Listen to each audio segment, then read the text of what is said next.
A entrevista especial do nosso agente de hoje é com a professora Dione do Socorro de Souza Leão, professora da Rede Pública Municipal, formada em História pela Universidade Federal do Pará, mestrado em História Social e recentemente concluiu o seu doutorado em Antropologia. Mãe de 5 filhos, brevense, casada, hoje lança mais um trabalho que retrata um pouco da história do nosso povo. Professora Dione Leão, eu quero mais uma vez agradecer essa receptividade aqui na sua residência, para a gente falar um pouco do seu trabalho, um pouco da sua história também e dessa característica que a nossa gente tem e você faz parte desse mundo que é o arquipélago do Marajó e que é a nossa cidade de Breves. A gente fica muito feliz, professora, em você ser a nossa segunda entrevistada especial aqui no programa Nossa Gente. Boa tarde. Boa tarde, o prazer é todo meu, né, em sempre compartilhar as minhas pesquisas, os meus estudos, e eu tenho um enorme prazer em contar como é todo esse processo, né, de estudo que eu passei esses últimos anos, esses últimos 6 anos principalmente direto na pesquisa, pesquisando muito sobre a cidade. Então é sempre para mim um prazer retornar, né, o meu conhecimento para a cidade. O doutorado, em especial a tese de doutorado, né, passei 4 anos, né, nesse processo que a gente chama até de gestação da tese, né, porque é como a gente sempre usa essa ideia da gestação, porque é muito tempo pesquisando um tema, né. Então a tese em si, ela trata das trajetórias de alguns migrantes selecionados, né, que eu entrevistei. São pessoas da sociedade de Breves aqui. Eu estou falando a nível geral, porque estou falando também do espaço rural, né. Então eu utilizo nessa tese, inclusive, a ideia de região, porque para não haver essa compartimentação entre espaço rural e espaço urbano, então eu trabalho a ideia de região como um todo.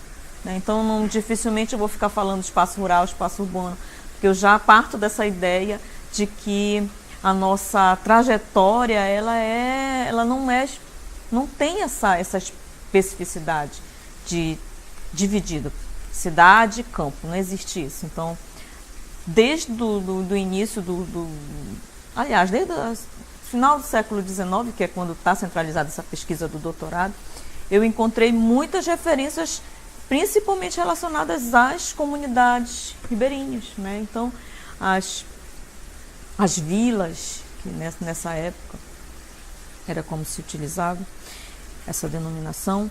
Então, eu focalizo na região como um todo, tá? Bom, então eu trato dessas trajetórias, desses migrantes, eu falo desses contatos, né?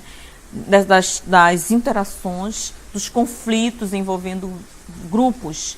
De que migrantes? Migrantes portugueses, nordestinos, e aí do nordestinos eu peguei uma diversidade, porque nessa região a gente encontra muitos nordestinos vindo da Paraíba, do Rio Grande do Norte, Ceará, Bahia, né? E são vários grupos que se deslocavam para cá, mas com muita frequência, com maior quantidade também os cearenses. E também eu trabalho com a trajetória de alguns judeus e falo um pouco dos americanos, mas não se focalizo em pessoas, né? Até porque os americanos, eles têm uma característica que eles não deixaram descendentes aqui, então são pouquíssimas. Na verdade, eu não consegui um contato assim com um descendente para falar comigo, até tentei, mas não consegui, né, uma pessoa para falar dessa trajetória dos americanos. Sobre os americanos, eu escrevi a partir das memórias de uma pessoa que morou, né, com um grupo de americanos na Lauto, e ela que me descreveu como que era essa relação. Mas eu não fiz um aprofundamento dos americanos em si, mas muito dessa presença da indústria madeireira, na indústria madeireira dos americanos, né? Então eu focalizei mais nessa questão econômica. Eu não trabalhei específico uma trajetória, né?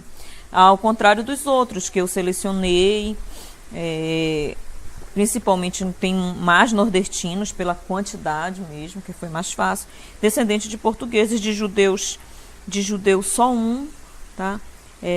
Mais portugueses e nordestinos. Então eu trato em toda a tese, ela é bem volumosa, tem aproximadamente 300 páginas, né? E nesse meu sumário eu já vou logo colocar aqui em linhas gerais do que trata, para dar uma dimensão, né? Ela é composta por 5 capítulos, tá? No primeiro capítulo eu faço aquela proposta de mostrar a questão da teoria, da metodologia do trabalho, tá?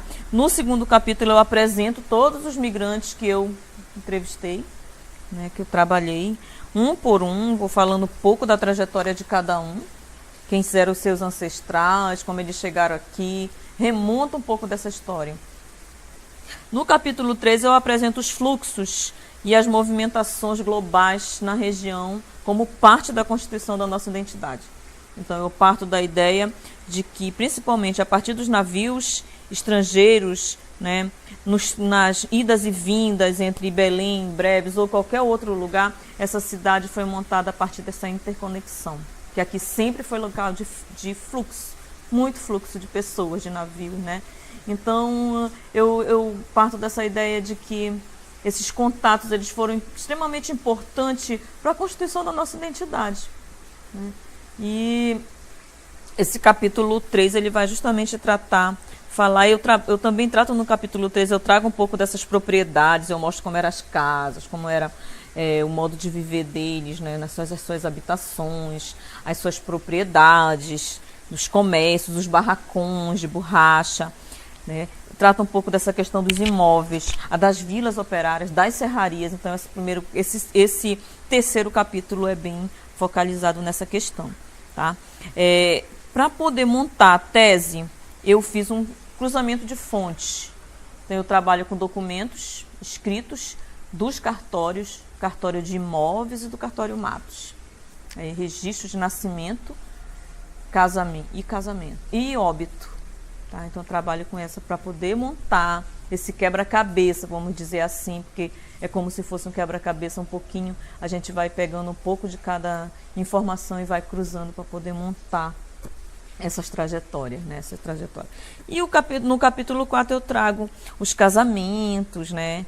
Como estratégia de inserção social desses migrantes, casamento entre eles, casamento com as pessoas daqui, como é que eles, a partir desse casamento, eles vão também se inserir dentro da sociedade.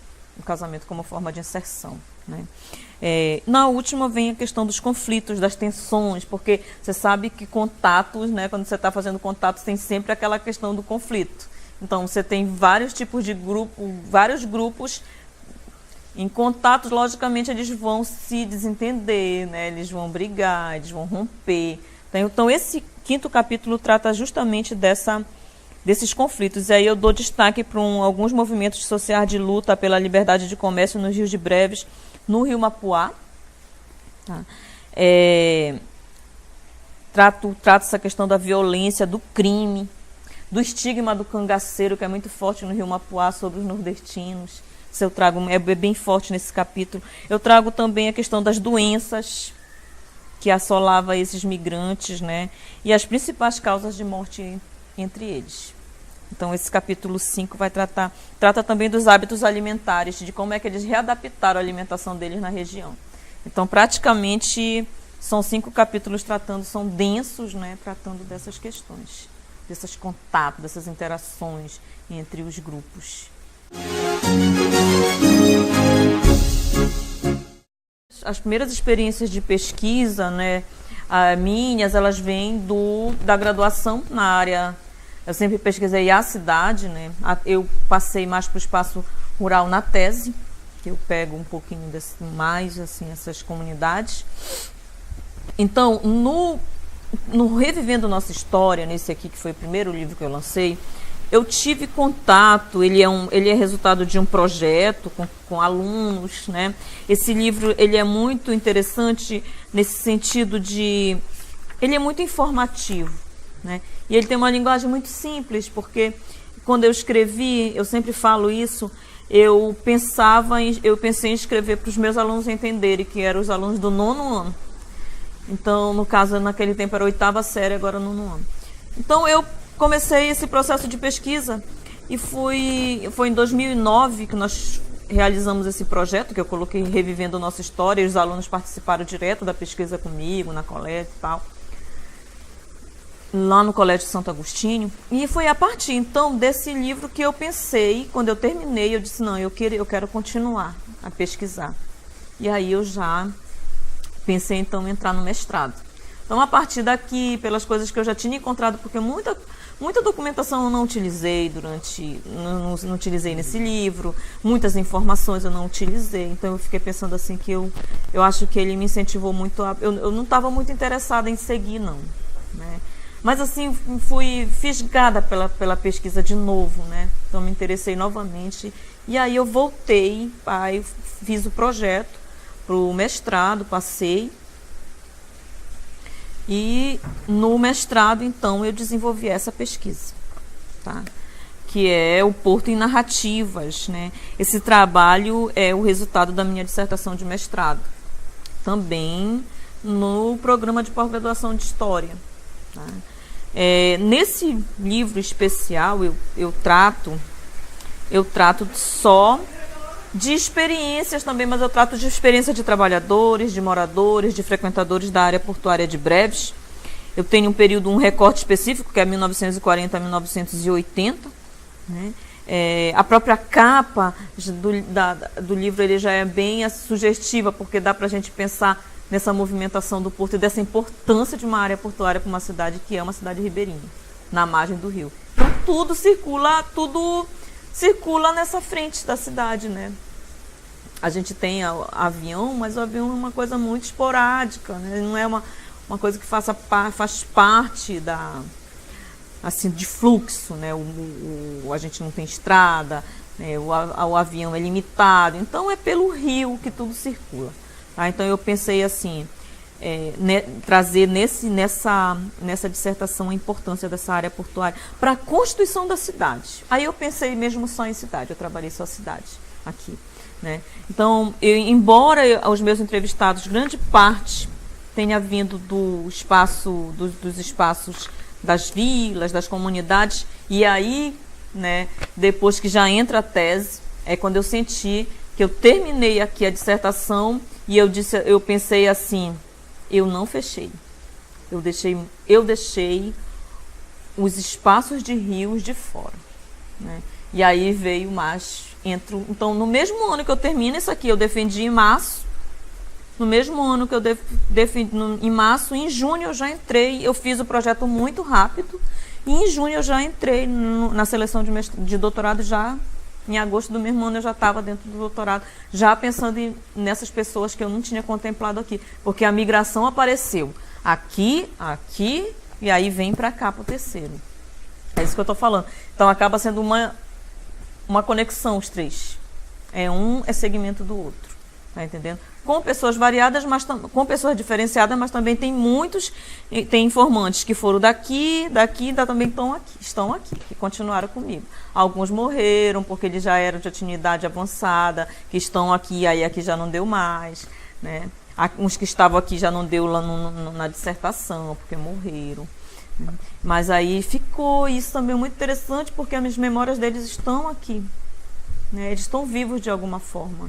Né, contaram um pouco dessa sua experiência. Pessoas comuns, eu nunca focalizei em ficar pensando assim, eu vou selecionar um grupo de elite, não. Eu sempre pensei em pessoas, em memórias, né, em experiências, e não em classe social, em nível social, nada disso. Então tem pessoas de todos os grupos no meu trabalho. Em todos eles tem pessoas de todos os grupos, classe baixa, classe média, classe alta, né? Desde empresários da área portuária até o trabalhador mais simples, o carregador, tá entendendo? Então esse trabalho ele é muito importante nesse sentido. Ele traz uma cidade formada a partir do seu porto, tá? Traz uma cidade formada a partir do seu porto. É bem ilustrado, tem muitas fotografias, eu sempre me preocupo muito com isso, eu tenho esse trabalho com fotografia, em todos os 3 trabalhos é bem forte isso. Ele tem o prefácio do Agenor Sarraf, que também é muito bonito, que ele fala um pouquinho, né, porque o Agenor sempre interage muito comigo. E eu trago então esse mundo, no primeiro capítulo, esse mundo do trabalho, as formas de trabalho, os conflitos, né, questões, acontecimentos da área portuária. Ele é muito rico nesse sentido, assim, interessante, porque não é uma leitura que você não consegue entender, uma leitura simples, clara, tá? No capítulo 2 eu vou de novo, aí no capítulo 2 ele já é mais relacionado a lazer, que aí vem questão de bar, jogatina. Falo muito da curica, da famosa curica, porque foi inevitável. Eu falando da área portuária, as pessoas não tinham como falavam da curica, porque as mulheres... Uma ligação, né? As mulheres vinham de lá da curica para a área portuária pegar os clientes e levar para lá. Tá entendendo? Então, é isso que eu estou falando. Há uma ligação muito direta do porto com o resto da cidade. Então, a cidade é constituída a partir dessas relações com o porto. É a ideia desse trabalho, tá? Basicamente, né? Tem muita coisa a mais aí, só lendo mesmo, explorando para vocês entenderem como é que ele é montado a partir dessa ideia do porto, mas que se esparrama pelo resto. E aí até falo um pouco também dessa constituição dos novos bairros, que já tinha iniciado aqui e que também é aprofundado aqui. Falando da inspiração, qual é a principal inspiração para que você pudesse fazer essas obras? Eu acho que a minha grande inspiração é valorizar mesmo essa história local, porque eu sempre fui muito focada nisso, assim. Então todos os meus trabalhos, eles são de história local, tá? Mas também numa ligação com o global. Então, em todos eles você vai ver que eu não gosto de trabalhar breves isolada, tá? Então, eu trabalho breves dentro de um arquipélago que é conectado, tá entendendo?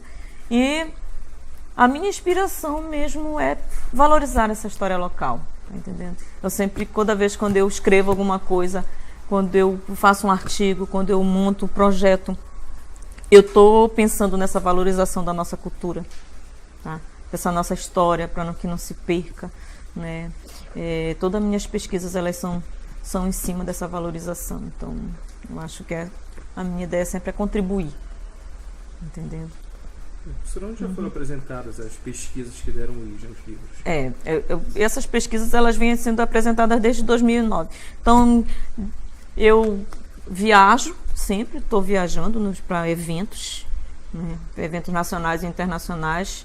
Por ano eu participo de 2 eventos, geralmente 2, 3 eventos, né? Eu já viajei em vários lugares do Brasil, no Nordeste, para o Sul. Agora, recentemente, a última vez que eu falei da tese foi em Florianópolis, num encontro internacional. E eu apresento, então, eu monto um painel dos trabalhos, das obras, né, das pesquisas, e apresento em evento. Tem palestras também na UFPA, eu já fiz isso, aqui em Breves.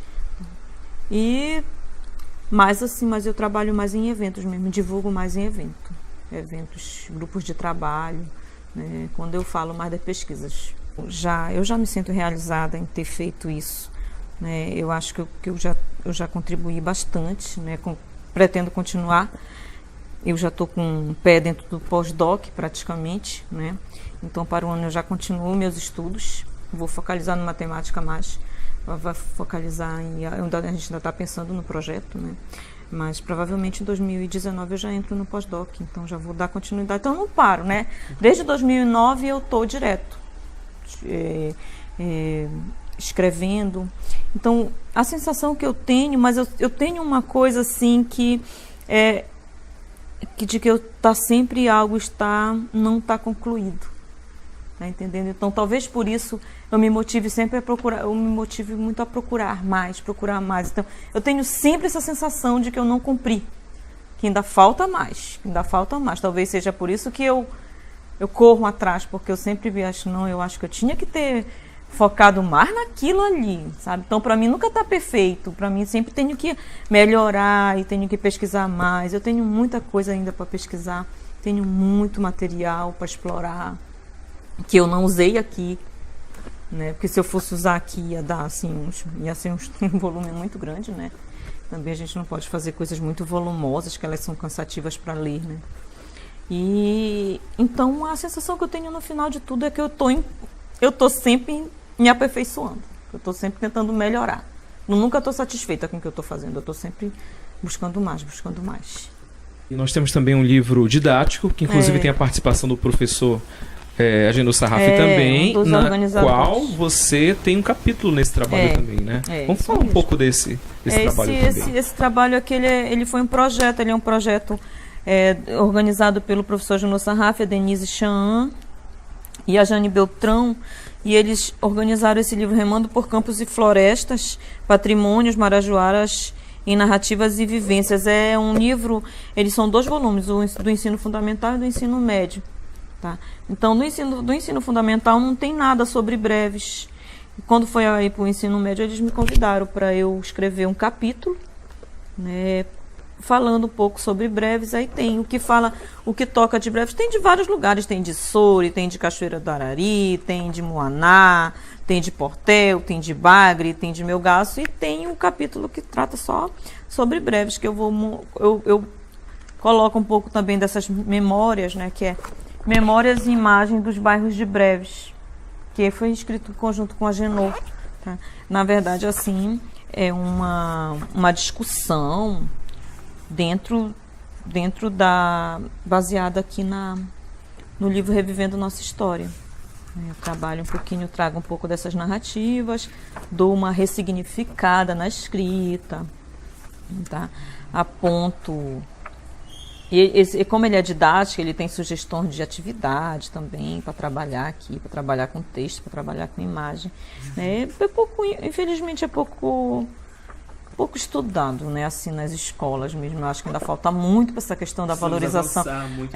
Eu acho que os próximos passos têm que ser nesse sentido, porque não adianta produzir tanto e não chegar nas pessoas, tá entendendo? Ficar preso na academia não adianta. Então é preciso conversar com a comunidade, é preciso colocar dentro da escola, ensinar a história local nas escolas de breves, é preciso um projeto para isso, de valorização desse patrimônio também, que não pode se perder, né? Então, tudo nesse sentido, é tudo dentro desse sentido. Então, para mim, né, eu penso que eu tenho essa obrigação social de retornar. Eu sempre fico pensando nisso, eu tenho que retornar. O que eu pesquisei, isso tem que voltar, tem que motivar as pessoas, tem que motivar os alunos, né, a gostar. Então, na própria sala de aula eu trabalho muito isso, mas é preciso ampliar. É preciso uma valorização dos nossos governantes com relação a isso, né? Porque senão vai ser em vão todo o meu trabalho sobre breves, todos os outros meus amigos que estão saindo aí da antropologia, também escrevendo teses belíssimas, né? Então é preciso trazer isso para a comunidade, é voltar, né? Que esse estudo volte para as salas de aula, para inspirar as crianças, né? Para elas conhecerem como é que se constituiu a nossa história. Tá entendendo? Professora Dione Leão, muita gente está acompanhando em casa, está aí ocioso para saber como fazer para adquirir o Porto em Narrativas, que é o seu mais novo trabalho. Foram poucos exemplares disponibilizados a priori. Aqueles que estiverem interessados, como é que deve fazer? Olha, o livro Porto em Narrativas é assim, eu recebi uma pequena remessa, eu ia esperar o resto ficar pronto, mas aí eu decidi logo começar a divulgação, tá? Então já praticamente, ainda tem alguns ainda, mas a gente já está vendendo. Aqui em casa não foi feito aquele lançamento oficial ainda, né? Agora em janeiro, aí vem chegar o restante, aí vai ser organizado estratégias, né, de divulgação desse trabalho que eu ainda estou montando, pensando como é que eu vou divulgar, se eu vou divulgar, eu penso em ir nas escolas, né, eu penso em montar também um momento assim para chamar a sociedade para ver, porque não me interessa só vender o livro, mas me interessa levar as pessoas a pensarem, a a conversar com elas sobre a produção, sobre o que é que está, né? Então eu ainda estou articulando, mas em janeiro já chega para o público, o grande público. Foram 1.400 livros, né? Que aí eu vou partir para essa divulgação e ampliar mais esse trabalho, né? A minha mensagem no final de toda essa experiência até agora no doutorado, né, eu penso que é preciso estudar, tá? É preciso se enriquecer de conhecimento. Eu acho que eu que estou na sala de aula agora, eu percebo muito esse desinteresse dos alunos, né? Então estou todo o tempo tentando motivar. Eu conto um pouco dessa minha trajetória porque eu sou fruto da escola pública, né? Nunca estudei em escola particular, todo o meu ensino foi público até o doutorado, né? Então a minha mensagem é que eles estudem, é que eles também, que os jovens se interessem, né? Que eles pensem nessa nossa própria formação cultural, nessa valorização da nossa história, tá? Eu acho que essa é a base. A gente se conhecendo, a gente conhecendo a nossa identidade, a gente entende o mundo, a gente vê o mundo de outra forma, né? Então eu parto dessa valorização do conhecimento, tá? Do conhecimento local, para a gente se entender dentro do mundo, para a gente se ver dentro de um arquipélago, né? Para a gente entender como é a nossa cultura, tá? Para a gente aprender a ter assim, respeito, tá? Mas para a gente também ter orgulho de ser brevense, né? E a gente só consegue isso se a gente entende a nossa história. Essa semana ela esteve comemorando o aniversário, é a semana do seu aniversário. A gente quer aqui, professora, em nome da RBA TV, em nome da Sociedade Brevense, também lhe parabenizar, agradecer mais uma vez pela sua contribuição significativa para a nossa sociedade e dizer que também nós estamos de portas abertas sempre para estar valorizando, estimulando e, acima de tudo, procurando buscar cada vez mais esse valor, essa essência que o nosso povo tem. Lutarei sempre pra te ver melhor, cidade linda, joia do Marajó. Breves, nossa terra, breves, nosso chão. Terra bendita, por Deus és querida, breves, breves, no meu coração.